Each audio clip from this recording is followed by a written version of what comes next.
Thuy Village was cursed by an age-old legend of the haunted banyan tree near the communal house. Every full moon night, white figures aimlessly wandered, and mournful cries echoed, making everyone in the village cower indoors. But that was only the beginning of a horrifying chain of tragedies, originating from the house of Chief Tran, a wicked man with blood on his hands. A mysterious servant, a beautiful second wife like a succubus, and consecutive deaths from the banyan tree and the village well to the rich landlord's mansion, all were bound by a diabolical pact between greed and resentment. When blood spilled upon the ancient banyan tree, the buried souls awakened.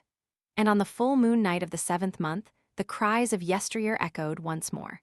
But this time, it was not just ghosts, but also those who were once human. The villagers of Thuy still whispered that the ancient banyan tree in front of the communal house was haunted.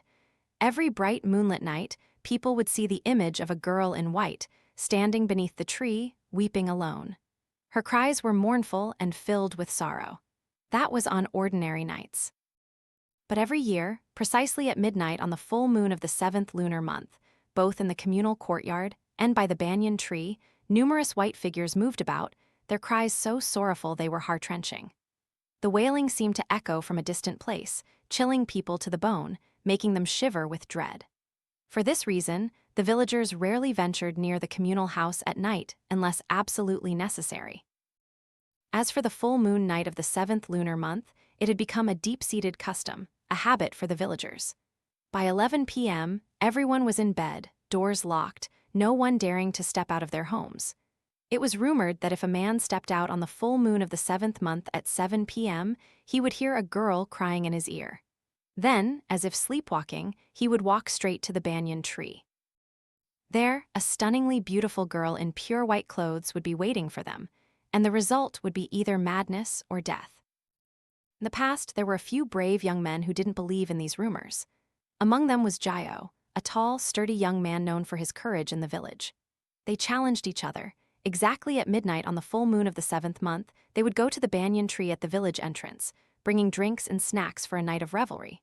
So, at precisely midnight, Jayo and 2 young men from the same hamlet, Thuy and Thuy, walked to the banyan tree, carrying bags of snacks and a bottle of wine. Upon arrival, they laid out their provisions and even spread a raincoat under the tree to sleep on. After a few drinks, the 3 men laughed and chatted merrily. Jayo's voice rang out, "It's all just old folks scaring their grandkids. There are no damn ghosts. Drink up, and later we'll just lie here and sleep. It's cooler than going home." Thuy chimed in, "If there are ghosts, they should come out and drink with us.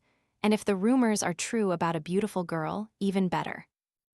After saying this, all 3 burst into laughter and clinked their cups together again. As the night deepened, the wind began to blow harder, rustling the leaves in rhythm. The full moon's light pierced through the gaps in the foliage, illuminating the ground below, making the space seem even more ethereal and poetic. All 3 had drunk quite a bit by then, and their vision was starting to blur. Due to the heavy drinking, Thuy and Thuy suddenly felt the need to relieve themselves. They went behind the banyan tree and did their business, then returned to continue drinking. Suddenly, a cold gust of wind swept through, making all 3 shiver. Jayo grumbled, "Damn it, it's hot enough to melt fat." Then suddenly this freezing wind comes from nowhere. Before the other 2 could speak, Jayo abruptly stood up. From the communal courtyard, a white-clad figure emerged, walking towards Jayo. As it drew closer, Jayo recognized it as a girl in a sheer white dress, her face like the full moon, her skin milky white and utterly beautiful. Jayo seemed to have lost his soul, his mouth hung open, his eyes unblinking. After a few seconds, he stammered softly, "Oh my God, how? How can someone be so beautiful? Am I seeing things?" Jayo rubbed his eyes once more, and the girl was now standing right in front of him. She offered him a faint smile. Reaching him, she gently touched his face with her soft hands, then spoke in a delicate, chilling voice, "Come play with me, dear. Come play with me." By then, Jayo had lost all control of himself. He reached out his hand, intending to touch her face. Thuy and Thuy, who were with him, now looked fearful and bewildered. Their drunken stupor had vanished long ago.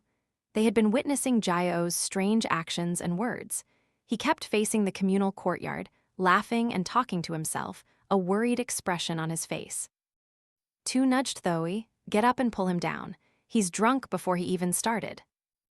Thuy stood up, but as soon as he did, he immediately collapsed back down. Damn it, what kind of liquor did Jayo bring for us to drink? My back hurts so much when I stand up, like something heavy is pressing on it. Two added, now that you mention it, I just noticed. Ever since I drank his wine, my throat feels like it's being squeezed sometimes. It's really uncomfortable. Let's deal with this tomorrow. He probably gave us some cheap, dodgy liquor. With that, Two didn't stand up but threw a sandal at Jayo. Startled, Jayo turned around, and Two shouted, "Hey, are you possessed or something, standing there mumbling to yourself?" Jayo seemed to snap out of it. Two continued, "What's wrong with you? If you're too drunk, go home and sleep. Next time, don't force yourself if you can't drink. You're scaring us half to death." Jayo, as if just realizing, had a chilling thought that only he had seen the girl. He was about to turn back when he suddenly noticed two white figures on his friends' backs, the figures of an old man and a young man. The two white figures were clutching his friends' necks. On Two's back, an old man with silver hair was pulling strands of his own intestines from his stomach and wrapping them around Two's neck. On Thuy's back, a young man had one hand grasping his neck, the other holding a knife to Thuy's throat. The two figures seemed to know that Jayo could see them. They slowly raised their heads, turning their soulless eyes to him with a cold, blank stare. Stunned, Jayo pointed a trembling finger at his two friends and stammered, on your backs you're carrying ghosts." His two friends, equally paralyzed with fear, their arms trembling, pointed behind Jayo. Behind your back." Their faces were drained of all blood. Thuy's voice was a stuttering whisper. Jayo slowly turned around, frozen in place. The beautiful girl had vanished. Before him now was a ghastly white face, two blackened eye sockets bleeding dark red streams. Her fingernails suddenly elongated and sharpened into claws, and she bared blackened teeth in a grotesque, twisted grin. Then, the howling wind grew louder and louder. Several more white figures appeared on the banyan tree, perched precariously on its branches, their laughter chilling and distorted. Overwhelmed with horror, all three men fled. However, only Jayo managed to run. Two and Thuy felt as if a boulder had been placed on their backs. No matter how hard they struggled, they couldn't stand up and run. They could only crawl heavily on the ground. Jayo, meanwhile, simply ran headlong, his mind void of any thought for his friends crawling behind him, feebly raising their hands for help. The next morning, early-rising villagers found Jayo shivering uncontrollably, huddled in a corner of the graveyard, where a few old, forgotten graves lay neglected. The villagers called Jayo's family to take him home. When questioned, he said nothing, only mumbling incoherently, "Ghost, ghost, spare me." Then he lost consciousness, oblivious to everything. That evening, a few women went to the village well to fetch water for cooking. As they lowered their buckets, they hit something submerged. One woman reached her arm into the water, groping around the bottom of the bucket. Her hand brushed against something soft and round, like a human leg. Feeling a little further, she screamed bloody murder. "Oh my God, a dead body! There's a dead body!" She dropped her water buckets and ran home in a panic. The villagers immediately reported it to the authorities, and indeed, there was a man's body in the well. They recognized it as Thuy's.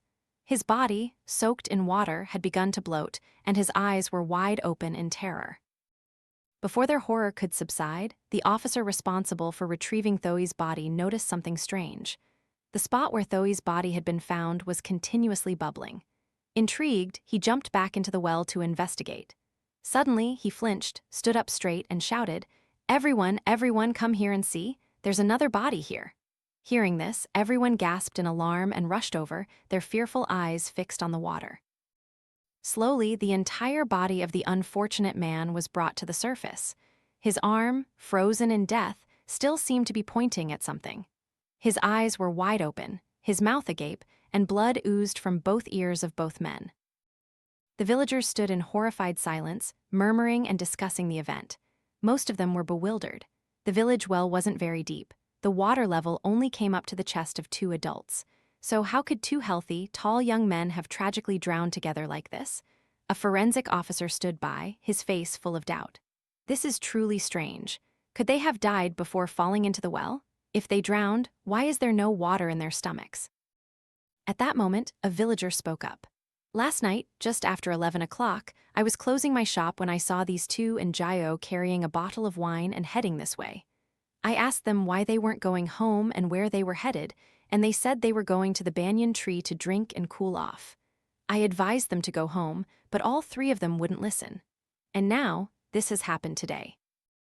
Upon hearing this, most of the Thuy villagers had already guessed what had befallen the young men. The police officer, hearing this, immediately said, "So there's one more person. Does anyone know where he is now?" Jayo, since returning home, had gradually come back to his senses. When the police officer and others came to question him, he was lucid enough to recount all the events of the previous night. However, no sooner had he finished speaking than he suddenly screamed hysterically. He developed a high fever and slept for days. When he awoke, he was insane. From then on, he wandered aimlessly everywhere, muttering gibberish that no one understood. Then, one day, no one saw him again. No one knew where he had gone. After the story of the three young men, no one ever dared to venture near the communal house at night again. Many curious people sought out the elders of the village to learn the origin of the ghosts at the banyan tree. Mrs. Lai, now over 80 years old, sighed, a somber expression on her face. She slowly began to recount a tragic story from years ago, one she had witnessed firsthand. Chief Tran's family resided at the very head of the village. In front of their house stood an ancient banyan tree with an enormous canopy, shading the entire courtyard. Behind the banyan tree was the village well, where villagers typically fetched water for their daily needs. Chief Tran was still quite young, barely 40 that year. However, because he was the chief of the district, he preferred to be addressed by his title to assert his authority. Chief Tran's family was immensely wealthy. For generations, his family's wealth had been built on the sweat and tears of the impoverished laborers. Perhaps it was for this reason that Chief Tran faced misfortune in his lineage. He married Mrs. Ha when he was 20. Mrs. Ha was the daughter of a rich landlord from a neighboring village. In those days, Mrs. Ha was renowned as the most beautiful woman in the region, possessing both beauty and virtue. She married Chief Tran due to her parents' arrangement, and furthermore, whenever they met, Chief Tran always appeared very caring and doting. He also seemed to have a benevolent heart towards his servants. Mrs. Ha had no idea that this was merely a facade he presented to her. In truth, he inherited his ancestors' arrogant, exploitative, and contemptuous nature towards the common, voiceless people. However, one truth was that Chief Tran genuinely loved Mrs. Ha. Despite being married for 17 years, Mrs. Ha had not borne him a single child. Although he was saddened, he never took another wife nor reproached her, always showing her the utmost love. He sought out physicians everywhere to examine and prescribe medicine for both of them. Finally, Mrs. Ha became pregnant in their 18th year of marriage. A few months later, she gave birth to a daughter, whom they named Kim. Having a child, both Chief Tran and Mrs. Ha were overjoyed, cherishing and caring for her like a precious jewel. The servants saw a different Chief Tran when he returned home. Outside, he would yell and even order people's legs to be broken if they dared to displease him. He applied all the lessons his father had taught him. If anyone owed him money and couldn't pay, he would confiscate their assets, houses, and land, driving them onto the streets. Those who resisted faced an even crueler fate, possibly being evicted with severe injuries, living between life and death. Chief Tran still desired a son to carry on his lineage. Yet, 3 years later, when he was already 40 years old, despite all their efforts and medicines, Mrs. Ha could not conceive again. The most skilled physicians he consulted all diagnosed him with a medical condition, stating that it was his illness, not Mrs. Ha's, that prevented them from having more children. So Chief Tran began to resign himself, believing that perhaps fate decreed he would have no male heir. That year, chaos, famine, and widespread banditry plagued the land. One afternoon, Chief Tran was strolling leisurely on a village path with a servant. As he walked, several masked men, armed with knives, suddenly sprang from the bushes, ambushing him and his servant. They held knives to their throats and stripped them of all their money. After taking the money, the robbers fled. But as soon as they had taken a few steps, all of them were suddenly beaten to a pulp and collapsed onto the road. Chief Tran and his servant were utterly terrified, for before them stood a man around 30 years old, tall and robust, with eyes blazing with ferocious intent. The man surveyed the fallen robbers and then roared, "How dare you engage in robbery in broad daylight here? If you're smart, drop the money you just stole and get out of here, or I'll show you what I can do." The robbers, realizing they couldn't fight this man, exchanged glances and then collectively fled. The man's gaze softened somewhat. He picked up the money bag the robbers had stolen and approached Chief Tran. Chief Tran and his servant instinctively recoiled slightly, for although the man wore a warm smile, his eyes held a glimmer of something cruel and cunning. Noticing Chief Tran and his servant's apprehension, the man laughed heartily and said, "Oh, don't be afraid, both of you.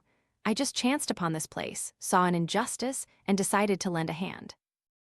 "Here's your money, sir," he said, returning the money bag to Chief Tran. Then he turned and walked away. Suddenly, Chief Tran called out, "Young man, what is your name? Where are you from? You're just passing through. It seems you're not from this region, are you?" The man turned back, smiled, and replied, "My name is Luke. From Sunla my parents are gone, and I have no home. I used to work for a family at a rice shop, but recently their assets were confiscated by officials, so I'm adrift, looking for another job."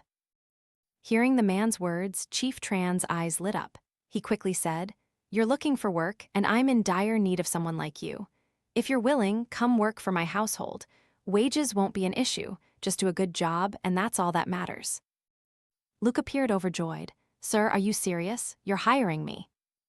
The servant accompanying Chief Tran then spoke up. "Hey, you, mind your tongue. Do you even know who this is that you dare to lie to him? This is Chief Tran, the chief of this entire district."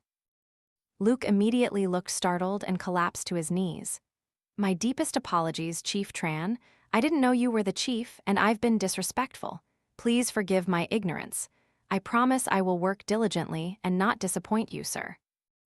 Chief Tran was immensely pleased by this. He knew that Luke could single-handedly overpower several strong men at once and possess some martial arts knowledge. Therefore, if Luke worked for him, he could both protect Chief Tran and ruthlessly punish anyone who dared to defy him. He chuckled to himself, his attitude instantly changing. Although Luke had just saved him from brutal bandits, Chief Tran stepped forward, hands on his hips, and cleared his throat, saying, "All right, come with me. You won't have to worry about food or clothes. Do good, and I will reward you. Now stand up and follow me home." Luke rose, his eyes gleaming with joy. He walked subserviently behind Chief Tran, his demeanor a complete contrast to the fierce expression he had worn earlier. Suddenly, a smile played on his lips, and upon closer inspection, it was a sinister and malicious smile. Inside the house, Mrs. Ha and Kim were playing together when they saw Chief Tran leading a tall, robust man into the house. Looking into Luke's eyes, Mrs. Ha suddenly felt a sense of foreboding. She immediately picked up her daughter and went out to the courtyard. Stepping into the courtyard, Chief Tran told his servant to take Luke to the back of the house, where the servants resided. Mrs. Ha remained on the porch and asked Chief Tran, "Who is that man, husband? Have you hired a new servant again?" Looking at him, I feel so uneasy. Chief Tran waved his hand dismissively and said, "What's there to be uneasy about? You're thinking ridiculous notions again. I ran into some robbers just now. Luckily, he intervened, or who knows what would have happened." With that, Chief Tran told a servant to call Luke to the main house. Upon arriving, Luke humbly greeted Chief Tran. Chief Tran, looking pleased, smiled and said, "This is my first wife and the young mistress. From now on, whatever my wife and mistress tell you to do, you must obey, understand." Luke turned his gaze towards Mrs. Ha and Kim, then bowed his head. "Yes, I greet Mrs. Chief Tran and the young mistress. My name is Luke, and Chief Tran has just hired me as a servant in this household. If there is anything I do not understand, I hope my lady will guide me." Luke offered a faint smile and looked directly at Mrs. Ha. For a fleeting moment, Mrs. Ha shuddered, goosebumps rising. She didn't understand why, but looking into Luke's eyes, she felt an intense fear and a chilling dread. Chief Tran then called all the other servants to meet Luke and assigned him his duties. "Starting tomorrow, you will work for me. Your job will be to accompany and protect me, and to help me deal with anyone who dares to defy or disobey me." Luke bowed and agreed. Suddenly, he noticed Mrs. Ha's eyes fixed on him. He subtly glanced at her, his lips curving into a slight, sinister smile, then excused himself to leave. After Luke's glance, Mrs. Ha's face paled slightly. Her eyes followed his every step. That evening, she confided in Chief Tran. "Husband, I think this new servant you hired today, I don't think he's normal. His eyes scare me. Maybe just give him some money and send him away." Before Mrs. Ha could finish, Chief Tran abruptly dismissed her. You weren't there to witness everything, so you don't understand. Just let me handle this servant matter. Don't meddle anymore." Hearing Chief Tran say this, Mrs. Han knew it would be difficult to send Luke away. After all, she had no concrete reason to persuade her husband other than her uneasy feeling when looking into Luke's eyes. So Luke remained, working daily with Chief Tran, returning at night to eat and sleep in the back kitchen. From the day Luke arrived, Chief Tran became much more relaxed. He no longer had to personally resort to violence as before. Luke handled everything. The villagers and Chief Tran's debtors feared him even more than before.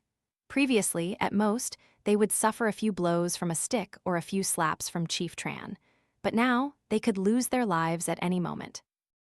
There had been several instances where those beaten by Luke, Chief Tran's trusted servant, didn't die immediately but lingered, sickly, for a few weeks or a month before succumbing to death.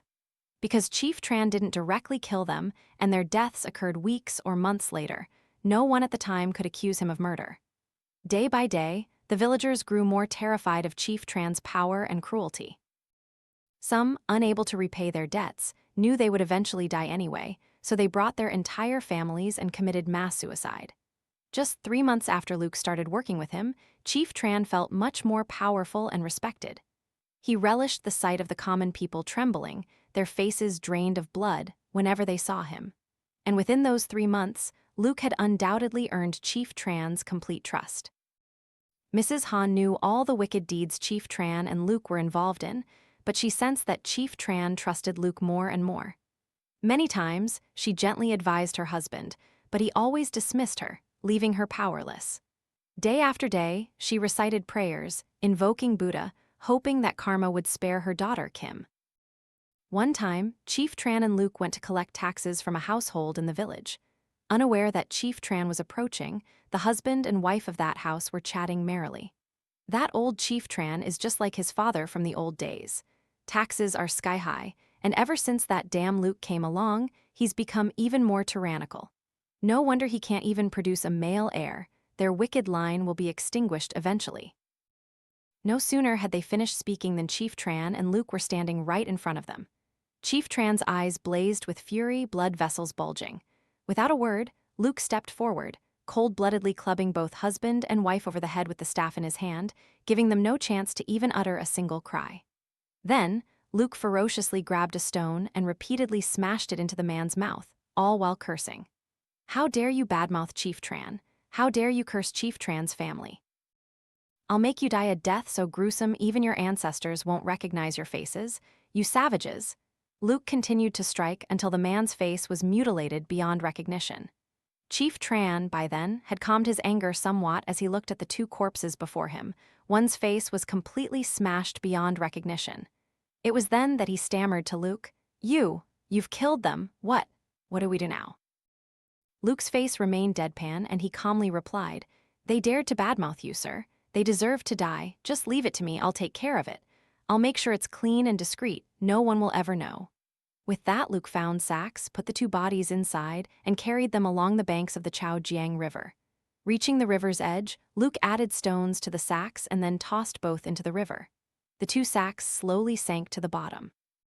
Luke dusted his hands clean and told Chief Tran, "It's done, sir. No one will ever find their bodies. Tomorrow, we'll spread the rumor that the couple, fearing your debt collection, ran away. That's it." Chief Tran was initially a bit shaken by Luke's actions. However, after hearing Luke's explanation, he quickly composed himself. He even felt that those who dared to badmouth and curse him deserved to die. Deep in thought, Luke suddenly turned and asked, "Sir, if I may ask you something, why haven't you had another son to carry on your family line?" Chief Tran puckered his lips, his eyes suddenly a little somber. He said, "I also want a son to continue my lineage, but the best physicians I brought in all said that I have a condition and can't have any more children.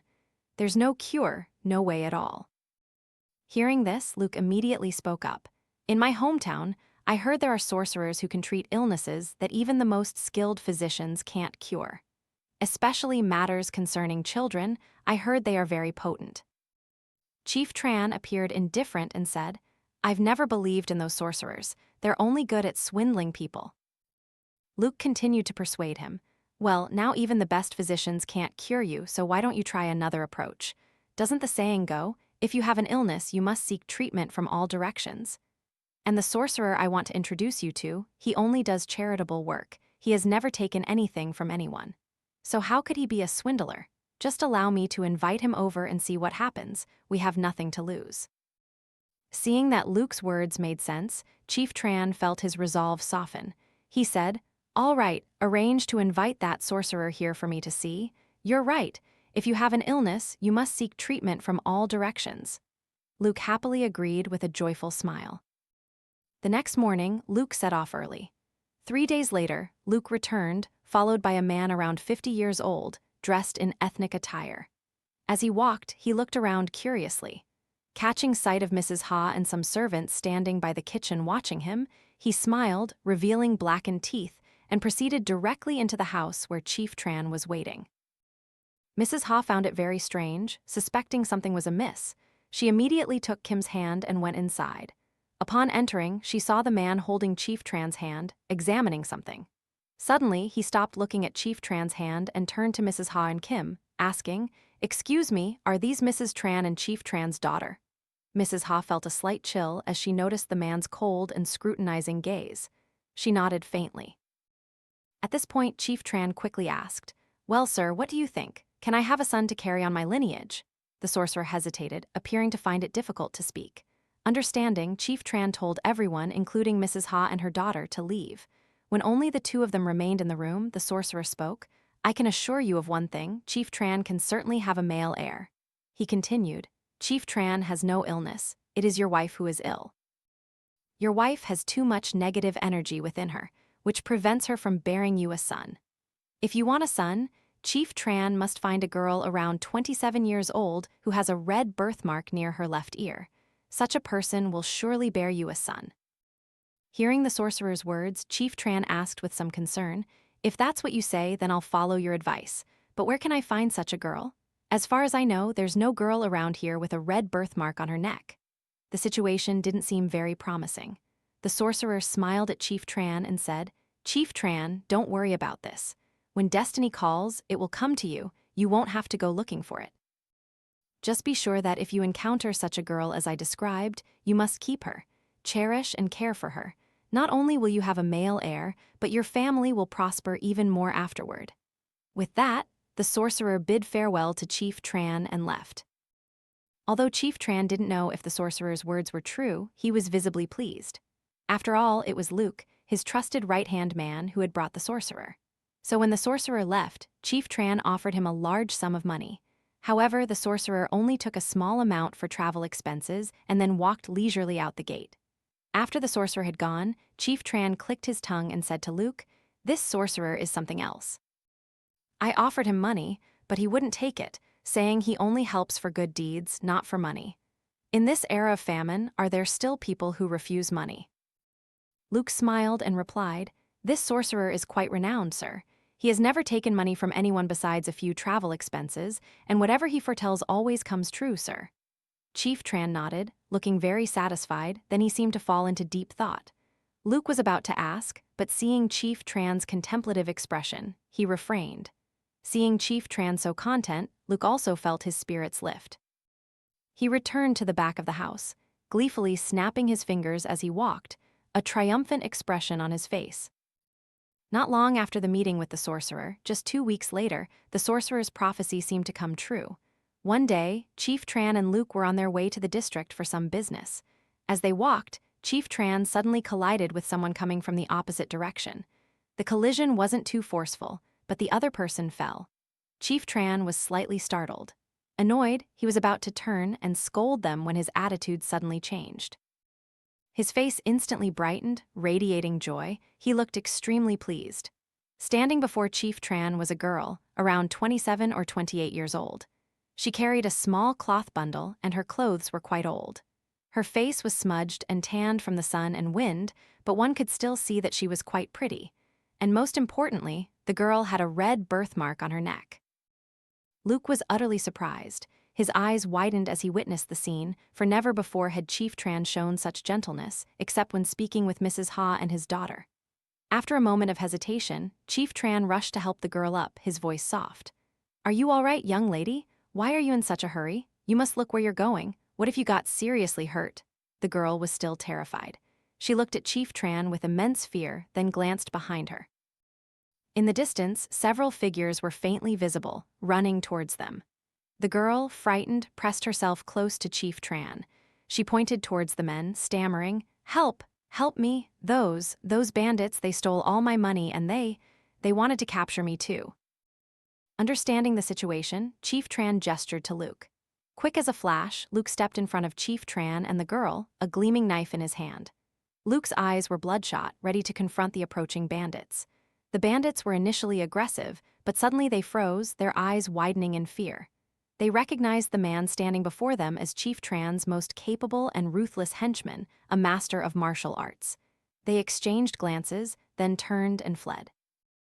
Luke watched them, a slight smirk on his lips, then turned back to the girl and said, Those men are the scum of this region. They specialize in robbery and murder, sparing no one, not even women, old people, or children. They steal whenever there's money. Where were you going that they were chasing you like this? The girl, still cowering behind Chief Tran, meekly glanced at Luke, then looked directly into Chief Tran's eyes, her voice still trembling with fear. Sir, I'm from the mountains. My hometown is very poor, so I saved up a little money and came down here to make a living. I sell brocade goods at the district market, but today, suddenly, some men rushed in and stole all my money. They even tried to kidnap me and molest me, but I managed to escape when they weren't looking. They discovered me and chased me all the way here. After finishing, the girl knelt and bowed deeply to thank Chief Tran and Luke. I thank you both for saving me. If I ever can, I will repay your kindness. Chief Tran continued to gaze intently at the girl. He immediately asked, What is your name? How old are you? Are you married? Do you have children? The girl shyly replied, Sir, my name is Snow. I am 27 this year, or 28 counting my lunar age. No, I am not married yet, sir.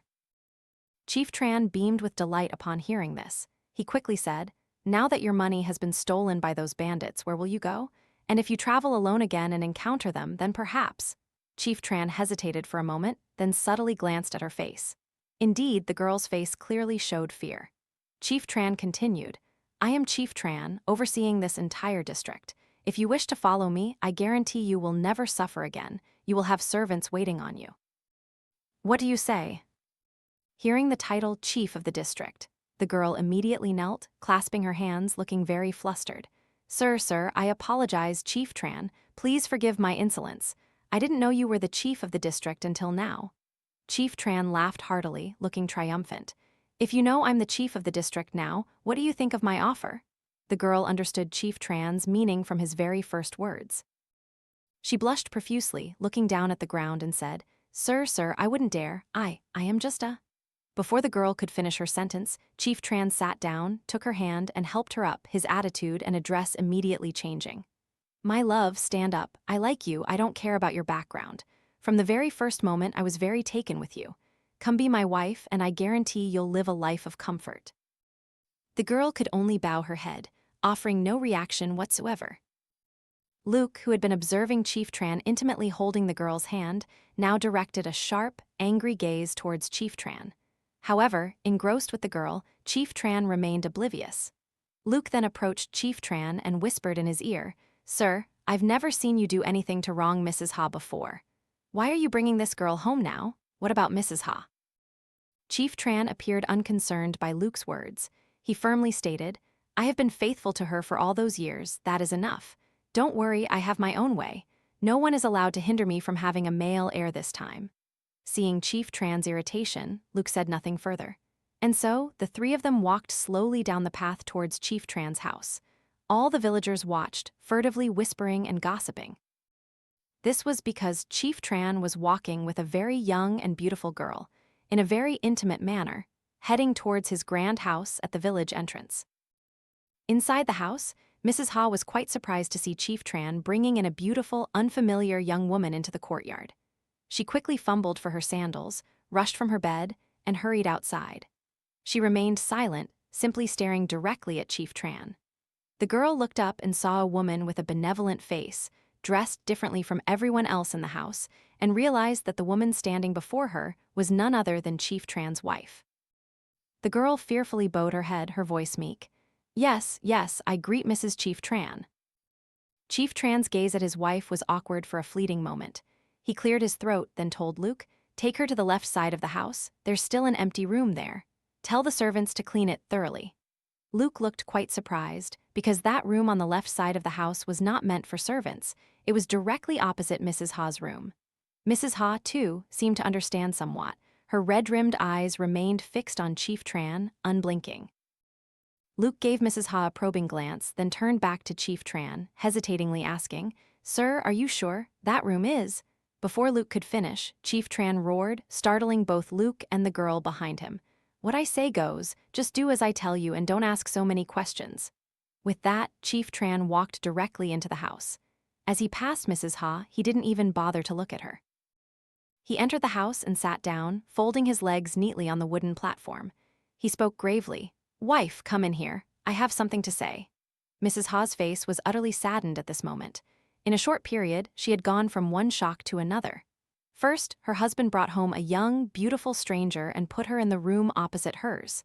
Then, there was his cold gaze and indifferent attitude, which she had never seen since they married. She slowly walked into the house, her eyes filled with profound sadness and disappointment.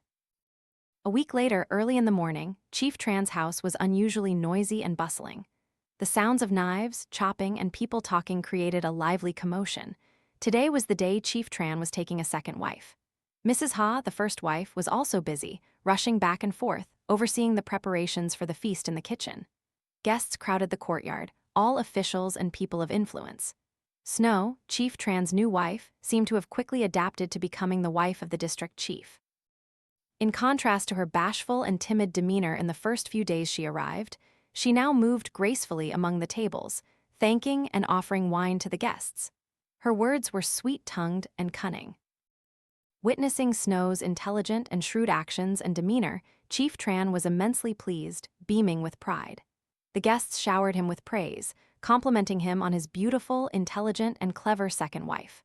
Another district chief from a neighboring area remarked to Chief Tran, Chief Tran, where did you find such a beautiful second wife? Tell us your secret so we can also find one each. As the other chief finished, boisterous laughter echoed through the house. Then village headman Lamb spoke up. Chief Tran is truly blessed this year. He has a beautiful second wife and such an able right-hand man like Luke. He's growing stronger and stronger, isn't he? Chief Tran was overjoyed. He laughed continuously, feeling happier than he ever had. He thought to himself that the sorcerer's words were indeed true. This second wife would bring him fortune and prosperity. If she could also bear him a son to carry on his lineage, then he would have nothing left to desire in his life. The feast ended, and the guests departed. Chief Tran went to Snow's room, leaving Mrs. Ha alone in her room, clutching her daughter and sobbing uncontrollably. Although she had maintained a composed and cheerful facade in front of everyone, deep down, she was in agony. Having a concubine was not uncommon in those days, especially for powerful officials like her husband. Behind the house, Luke cast a gloomy gaze towards Snow's room. A few months after Chief Tran married Snow, his dream came true. Snow was pregnant. The physician came to examine her and took her pulse, confirming that the child in Snow's womb was indeed a son. Chief Tran was overjoyed. He became more jovial, happier, and more generous. Seeing him so content, thanks in large part to Luke's contribution, Chief Tran ordered a house to be built specifically for Luke in the left garden. Although small, the house was lavishly furnished and well appointed. He also increased the wages of the other servants and laborers in the house. But these good deeds were only for Luke and the other servants. Towards Mrs. Ha, it was the exact opposite. Since he had been with Snow, he seemed to have gradually forgotten Mrs. Ha. He spoke to her less, becoming increasingly aloof. At best, it was just a few perfunctory questions. He no longer even stepped into Mrs. Ha's room. Snow, too, gradually changed completely. Before, she hadn't cared about household matters. But slowly, Chief Tran began to entrust all the major and minor affairs of the house to Snow. In front of Chief Tran, Snow remained very respectful towards Mrs. Ha. However, when Chief Tran was not home, Snow treated Mrs. Ha with utter contempt. She didn't even bother to greet Mrs. Ha when they met. Gradually, everyone in the house, except Chief Tran, realized that Snow was a venomous and cruel woman, a stark contrast to her beautiful face and honeyed voice. One day, Chief Tran had to go out early for business, leaving only the two wives and the servants in the house. That day, Kim had a fever. Mrs. Ha sent Ms. Lai, the servant she trusted most, to fetch the physician. Just as Ms. Lai reached the gate, Snow called her back. "Hey, where are you rushing off to like that?" Ms. Lai quickly replied. "Mistress Snow, young Mistress Kim has a fever and Mistress Ha sent me to fetch the physician." As Ms. Lai turned to leave, Snow barked, "Get back here. Go to the neighboring village to Dr. Du and get me some medicine." Ms. Lai hesitated. "But Mistress, young Miss Kim, are you daring to defy me?" Snow's eyes blazed with anger, frightening Ms. Lai. "If you don't go and harm befalls the young master in my womb, you won't be able to bear the full weight of the sin, child." Ms. Lai stammered. "Yes, mistress. Then I will go inside and tell Mistress Ha so she can send someone else to fetch the physician for young Miss Kim." "Just go," Snow said. "I'll tell someone else to fetch the physician for her." Snow's menacing gaze made Ms. Lai rush to the neighboring village. Snow turned back, her eyes fixed on Mrs. Ha's room, an ominous and wicked gaze in them. Then she sauntered inside, without bothering to call anyone to find a physician for Kim. Kim's fever grew worse and worse. The servant sent to fetch the physician still hadn't returned. Mrs. Ha anxiously rushed outside to call for a servant, but no one responded. From the opposite room, Snow ambled out, stroking her pregnant belly. She looked at Mrs. Ha and said, "What's all this commotion, Mistress Ha? I sent all the servants out to weed the garden. I told Ms. Lai to go to the neighboring village to get me some medicine. She probably won't be back until this afternoon." With that, she offered a cunning smirk, her eyes still challenging Mrs. Ha. Normally, Snow had often been insolent to Mrs. Ha when Chief Tran was not home. But Mrs. Ha, being inherently kind and gentle, never held a grudge and simply endured it. She understood that Chief Tran would not listen to her anyway, as Snow was carrying his male heir. And Mrs. Ha knew that this was why Chief Tran loved and doted on Snow so much, which only encouraged Snow to be more aggressive and critical of Mrs. Ha. However, today, out of love for her daughter, when Mrs. Ha heard Snow's words, she couldn't hold back. She lunged forward and slapped Snow directly across the face. Snow, not one to back down, immediately lunged back, striking Mrs. Ha repeatedly. Just then, Chief Tran and Luke returned to the gate. Seeing the commotion, Luke immediately rushed to intervene. Snow collapsed to the ground, clutching her stomach and writhing in apparent pain.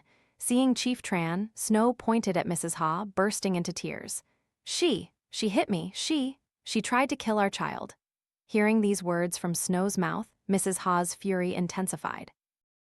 She was about to lunge and strike Snow again when a hand grabbed her arm, and a slap like thunder struck her face, making her stagger, dazed.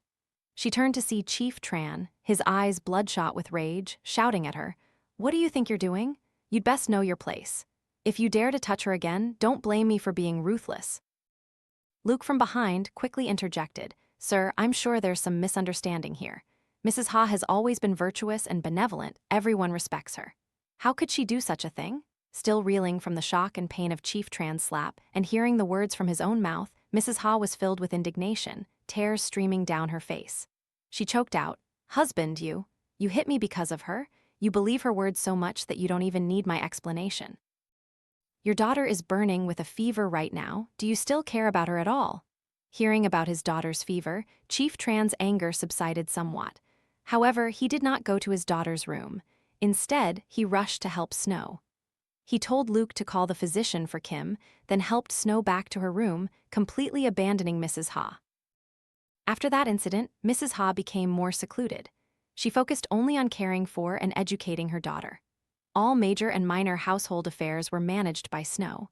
Unbeknownst to Mrs. Ha, Snow had gradually taken over the household, effectively replacing Mrs. Ha's position. Day by day, Snow's truly venomous and cruel nature became more apparent. She spared no one, not only the servants in the house, but also innocent villagers. Time flew by and Snow's belly grew large. She was nearing her due date. Ms. Jasmine, unable to bear the shame of being molested, bit her tongue and committed suicide while sleeping. Mr. Kim woke to find someone heavy lying on him, only to realize it was his wife. When he turned Ms. Jasmine over, he was stunned into silence for a long moment. He screamed in agony and despair, seeing the bruises and marks on his wife's body. He understood why she had chosen death. He gently smoothed his wife's eyes shut, tears streaming down his own face. Despair and helpless rage consumed him, with no one to turn to for help. With his wife dead, he no longer wished to live. He knew he was caught in the devil's snare of this wicked clique. Escaping with his life intact was likely impossible. He would surely be falsely accused of his wife's murder.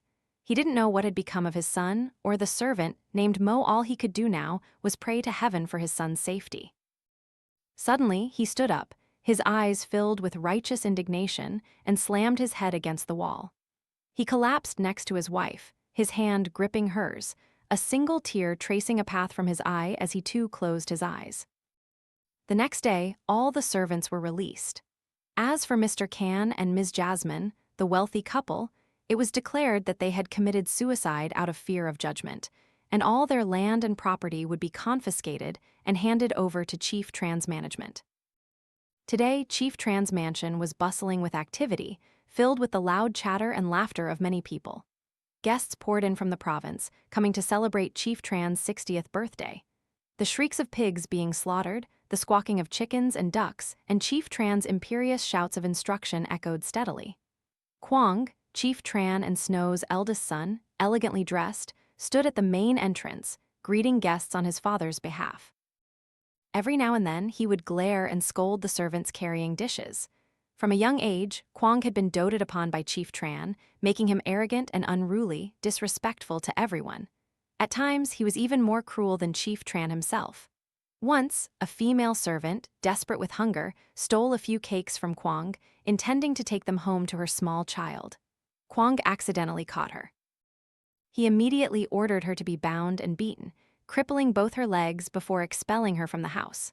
Kwong's face was the spitting image of Snow's, bearing no trace of Chief Tran's features apart from his merciless and cunning cruelty. Perhaps due to being pampered since childhood, Kwong's physique was also completely opposite to his father's. Chief Tran was short and stout, while Kwong was tall, robust, and well-built. Chief Tran's two daughters were now young women, both exceedingly beautiful. Kim, Mrs. Ha's daughter, had just turned 20. She was well-behaved, gentle, and polite. She had fair skin and an oval face, her smile radiating warmth that captivated countless young men in the village. Among the three siblings, only Kim bore a striking resemblance to Chief Tran. His second daughter, Ngayat, was 2 years younger than Kim and was Snow's second child.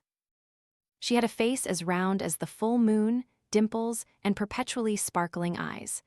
Ngayat also resembled young Snow as if they were 2 drops of water. Although Ngayat was not as naturally beautiful as her elder sister, compared to anyone else in the region, Ngayat was probably only surpassed by one person, Kim, her half-sister. The two sisters had contrasting personalities. Kim was gentle and meticulous in every word and action. Looking at Kim, one felt a sense of softness, gentleness, immense grace, and elegance.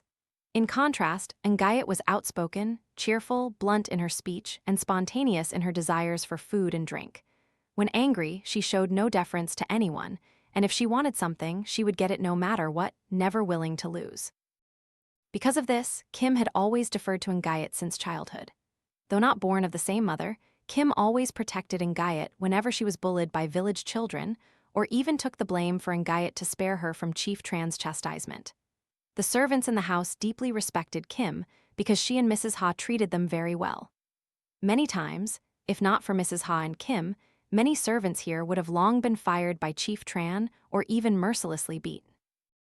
With Ngayat, it was different. Everyone shunned her because many times when Snow saw Ngayat being close to a servant, she would express her disapproval and give a warning. If anyone dared to be close to Ngayat a second time and was caught by Snow, they would be severely punished and expelled from the house. Therefore, whenever they saw Snow and her children, the servants in the house would proactively keep their distance, not wanting to cross them.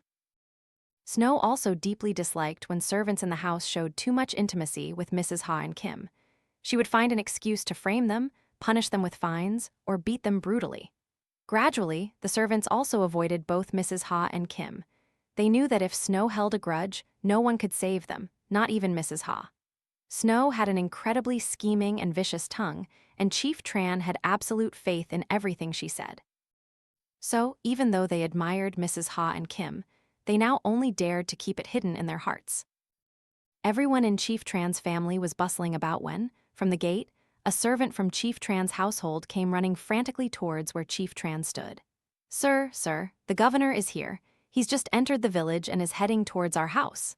Hearing the servant's report, Chief Tran quickly reached up to adjust his hat.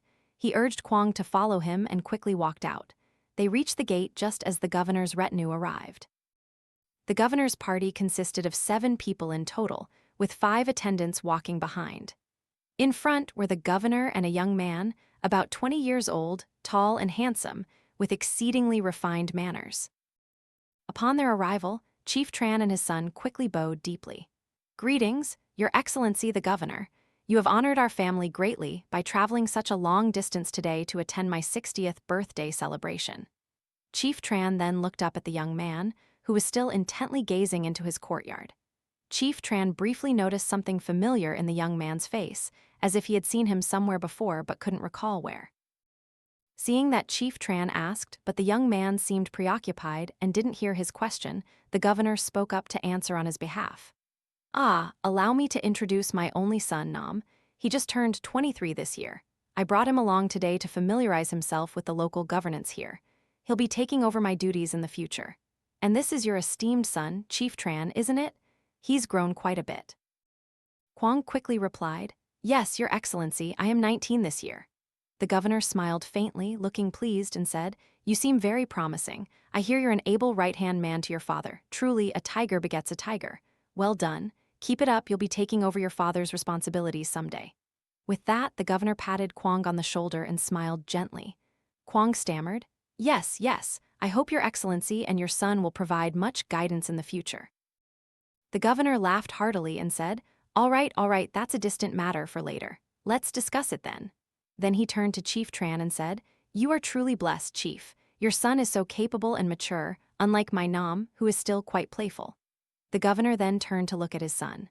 At this moment, Nam was still quite engrossed in looking around Chief Tran's house, paying no attention to the conversation between Chief Tran and his father. Chief Tran found the governor's son's demeanor a bit odd. Seeing Chief Tran looking somewhat awkward, still hunched over and not daring to stand straight, the governor gently nudged his son. "Nam, what are you looking at so intently? Go greet Chief Tran." Nam was slightly startled then, turning to look at Chief Tran. He quickly clarified, "My apologies, sir. I was just so engrossed in admiring Chief Tran's spacious and beautiful house. Please forgive me, sir." Hearing this, Chief Tran quickly smiled and said, "It's nothing at all. Please, Your Excellency and your son, come inside." The governor then patted his son's shoulder and said, "Son, someday, when you become governor, you will have to work closely with Chief Tran here." Hearing this, Chief Tran felt an even greater sense of unease. He didn't understand why he had a feeling of anxiety about this young man. This governor had only recently taken office, so Chief Tran hadn't had much interaction with him, which made him feel unnatural today. He was guarded in every word he spoke. Chief Tran's own household members didn't even recognize their usual Chief Tran today. Normally, he would shout and beat people mercilessly. Yet today, he was meekly bowed, no different from his own servants when they saw him. Since the governor's arrival, Kwang also appeared well-behaved and respectful. He spoke to the servants with great patience and gentleness. Ngayat, upon hearing that the governor's son had arrived, had immediately followed her mother's instructions and rushed into her room to change and apply makeup. She secretly peered through the window crack, feeling her heart pound faster. Her cheeks were flushed. She whispered to herself, "Truly, the governor's son is different. He possesses such nobility and grace." Ngayat smirked to herself, then quickly stepped outside. Throughout the birthday celebration, Ngayat continuously cast glances at Nam. Every word, every gesture, every action of Nam's further captivated Ngayat. Suddenly, Chief Tran called both Ngayat and Kim forward and introduced them to the guests. Kim's face remained composed, respectful, and she smiled as she bowed to everyone. Ngayat, however, appeared shy and demure, quite unlike her usual self. Ngayat's mother, Snow, noticed her daughter's change, realizing that Ngayat kept secretly glancing at Nam, the governor's son. Snow smiled, looking very satisfied. Outside, after Chief Tran finished introducing his 2 beautiful daughters, it was the governor's turn to introduce his son. Very politely, Nam stood up, greeted everyone and briefly introduced himself. Everyone showered praises on Chief Tran's 2 daughters, and even more effusive compliments were reserved for Nam. Many people began to whisper and playfully tease Chief Tran. Suddenly, village headman Lam spoke up. "With your permission, Your Excellency the Governor and Chief Tran." The governor's son is unmarried, and Chief Tran's 2 daughters are as beautiful as flowers. So why shouldn't these 2 families become in-laws? In my opinion, it would be a perfect match. After the village headman's declaration, everyone enthusiastically applauded the idea. And Gayet, after hearing this, felt her heart pound faster. She was incredibly excited, her face bashful. She then went into her room, lying down to listen to the conversations outside. Another village chief then spoke up.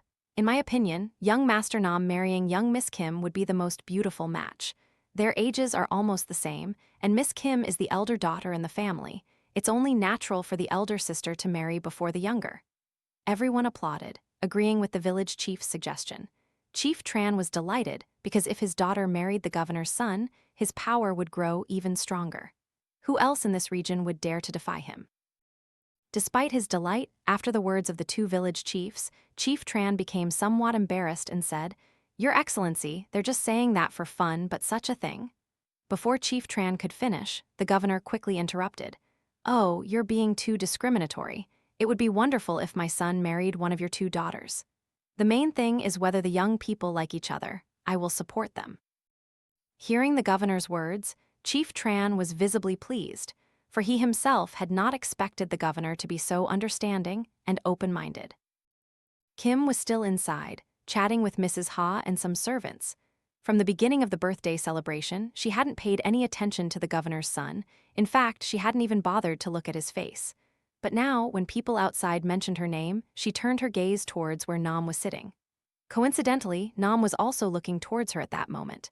Their eyes met, Nam smiled and gave a slight nod in greeting. She looked down, her cheeks blushing. Mrs. Ha, sitting beside her, witnessed the entire scene.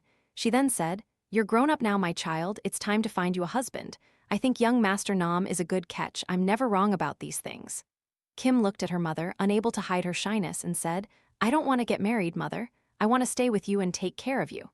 Then she walked straight into her room. Outside, Nam still watched Kim, his gaze fixed and attentive. And Gayet, who was in her room doing her makeup, had been watching everything through the window since earlier. She realized that Nam seemed to like Kim, and her heart sank with sadness. But a moment later, her heart urged her to pursue Nam, and she decided she had to have him by any means.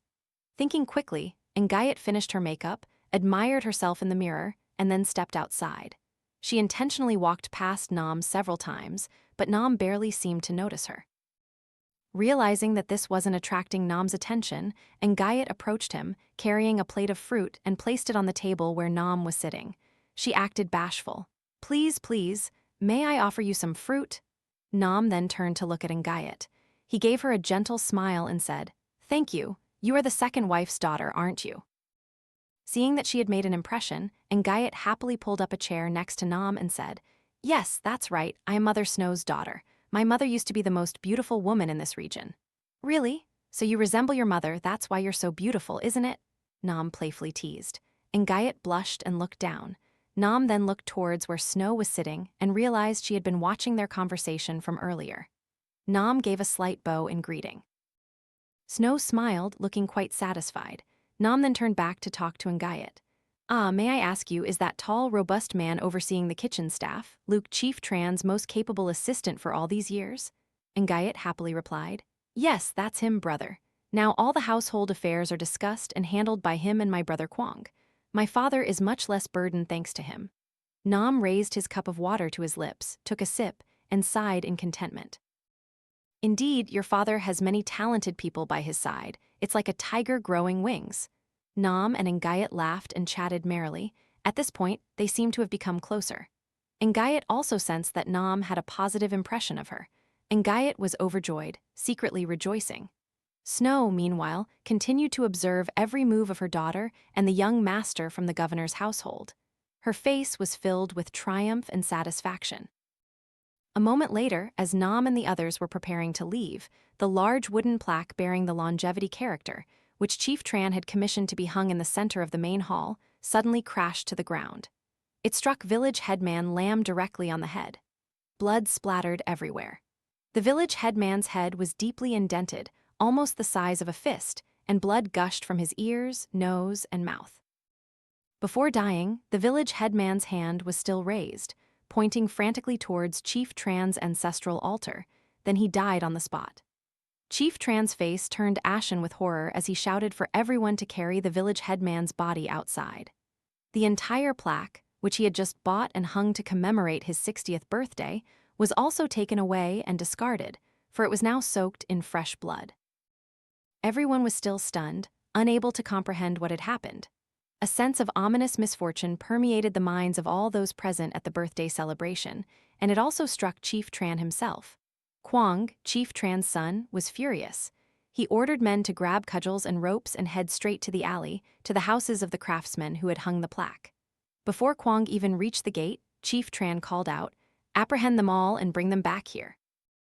If any of them resist, break their legs." The joyous and dignified birthday celebration had suddenly turned chaotic. The governor and Nam had been standing quietly, observing. Nam now looked quite thoughtful and contemplative. Chief Tran's house steward also emerged from the kitchen, his eyes cold and emotionless. He approached Chief Tran, asking him something, then, with the same stoic expression, directed the servants to clean up the wreckage. Suddenly, Nam and Luke's eyes met. Nam continued to stare at Luke with a peculiar, probing gaze. Luke showed no reaction, seeming utterly unfazed by Nam's stare, and calmly continued to issue orders to the servants. The governor stood up, approached Chief Tran, and said, "This is unacceptable. What kind of incompetent craftsmen produce such shoddy work with such consequences? Please calm yourself and deal with your domestic affairs, Chief. Perhaps it is no longer appropriate for me to stay." At this moment, Chief Tran seemed to snap back to reality, remembering the governor's presence. He felt awkward, embarrassed by his own excessive anger just now. "Yes, Your Excellency, please forgive me." This incident was so abrupt and truly. Before Chief Tran could finish, the governor immediately said, No, it's all right. Such an unexpected event on such an important day, I understand. Let's arrange another occasion then." Chief Tran knew that everything was chaotic now, and keeping the governor would only make it harder to resolve the household matters, so he reluctantly said, "Yes, then I look forward to meeting Your Excellency on another occasion." "I hope Your Excellency and your son will forgive us." The governor nodded slightly, then signaled for Nam to leave. Nam understood and quickly walked towards Chief Tran. Nam spoke to Chief Tran in a somewhat regretful tone. "This is truly terrible luck. I don't understand how Chief Tran, a man of such virtue and benevolence, treating everyone well, cannot even have a peaceful birthday. Heaven truly is blind." The governor looked at Nam with a slightly puzzled expression. Chief Tran, upon hearing Nam's words, seemed somewhat startled, his expression strained. Nam then paid closer attention to Chief Tran's face, offered a faint smile, and then bid Chief Tran farewell. Stepping out the gate, Nam turned back and saw Kim and Mrs. Ha inquiring about the village headman's condition, then helping everyone clean up. His eyes were filled with sadness. He was about to turn away when Ngayat called out from inside the house, "Brother Nam, when will you return to our village?" Nam smiled gently and said, "I'll be back soon. I hope to see you again very soon." As the governor's party departed, the atmosphere inside Chief Tran's house became truly tense. By now, Kwang had tied up the two craftsmen responsible for hanging the plaque and brought them into the courtyard. Without a word, Luke stepped close, grabbed the two craftsmen by their throats, squeezing until they were almost suffocating before releasing his grip. Along the way back, the two men had also been beaten within an inch of their lives by Kwang. So now the two craftsmen could only weakly stammer, "We beg you, Chief Tran, spare us. We would never dare. Please, sir, check if someone sabotaged it. We hung it very carefully. Before we finished, we even took turns inspecting it multiple times. This is a gross injustice to us." No sooner had the two craftsmen finished speaking than Kwang stepped forward, a knife in his hand. He yanked one of the craftsman's arms forward, and with a ***, the man's pinky finger was severed from his hand, blood spurting everywhere. The other craftsman screamed in agony. Kwang was about to chop off the other man's finger when Mrs. Ha and Kim rushed forward to intervene. Mrs. Ha pleaded, "Calm down, my son. Let's investigate and find out the truth first. What you're doing is too cruel to them." No sooner had Mrs. Ha finished than Kwang shoved her hand away and said, "Let go of my hand, mother. First, I am not your son and you are not my mother, so what I do is my business. Don't interfere." Seeing Kwang speak so disrespectfully to his mother, Kim immediately retorted, "Where did you learn such insolence? Do you no longer have any respect for anyone? Don't you know how cruel you're being? How can you torment fellow human beings like this?"